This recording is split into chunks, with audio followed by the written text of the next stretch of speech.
It's a privilege to be in this company at a high level. We just have so many good people. Sid Dinsdale is, among other things, in the business of extending credit. So it's no surprise that's where this discussion began. This honor is a privilege, but I accepted it because I think it's an honor for our company. The sign of a good company to me is no one guy or woman is irreplaceable, and I'm sure not. And we just have a lot of great people. So I suppose I learned that too growing up. He did that in Palmer, Nebraska, about 30 miles north of Grand Island. Or as those in Palmer are fond of saying, Grand Island is 30 miles south of Palmer.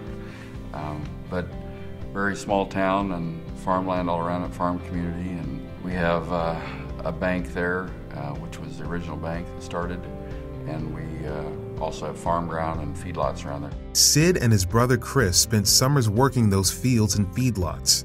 You learn really early on that you shouldn't ask somebody to do something you wouldn't do.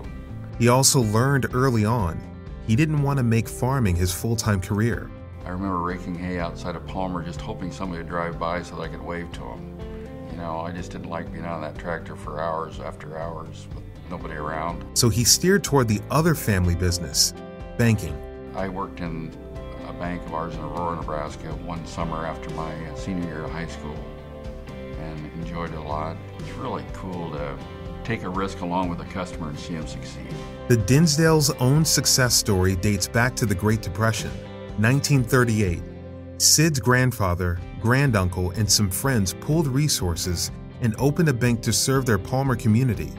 In the 1950s, Sid's father Roy and Sid's uncle Jack really extended the reach of the family business, opening banks across Nebraska, then on to Kansas, Colorado, and Wyoming. This is, at its heart, a family business, which now includes several of the next generation, including Sid's daughter Allison and his son Matt. I'm privileged to have my father at 88 years old still involved to the extent he can be, so that's nice. But we've all been on the same page. We wanted to just keep growing the organization with a community bank philosophy.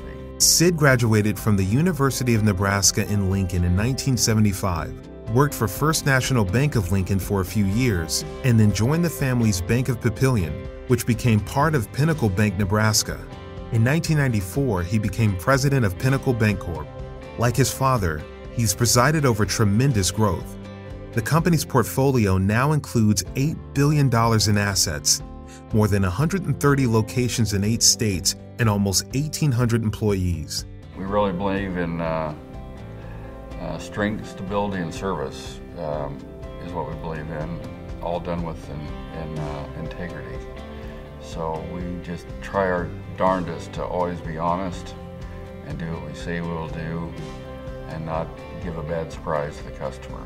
Another secret to success, letting his people do what they do best. And we just really kind of try to stay out of the way of these great people that we have running those markets for us. And sure, we have decisions that get up the chain on larger loan decisions, for example, but by and large, they run their own show. In 2013, Sid launched a run of his own, throwing his hat in the race for U.S. Senate. He didn't make it to Washington. He did gain a deeper appreciation for Nebraska and its people. Everywhere we go, we have optimistic people. But in Nebraska, you're here for the right reason.